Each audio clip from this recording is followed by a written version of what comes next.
Время – крайне дефицитный ресурс у человека. Время нельзя вернуть, нельзя растянуть. Каждый попадал в ситуацию, когда его хочется вернуть обратно, исправить все ошибки, но поезд уже ушел.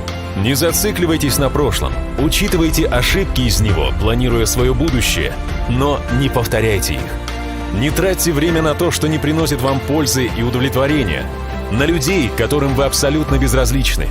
Проанализируйте ситуацию вокруг вас и сделайте нужные выводы. Наберитесь смелости, скажите, что чувствуете тем людям, которым есть что сказать. Займитесь сейчас тем, что давно хотели сделать. Но вы скажете, а что если не получится? Главное – начать, и все получится. Верьте в себя и приложите все усилия для достижения цели. Новая жизнь не начнется с понедельника. Она начинается тогда, когда вы готовы к ней. Сегодня у вас нет сил, завтра нет возможности. Здесь и сейчас лучшее время. Не мечтайте о более подходящем моменте. Его не будет. Время бесценно, но не бесконечно. Подумайте, на что вы его тратите.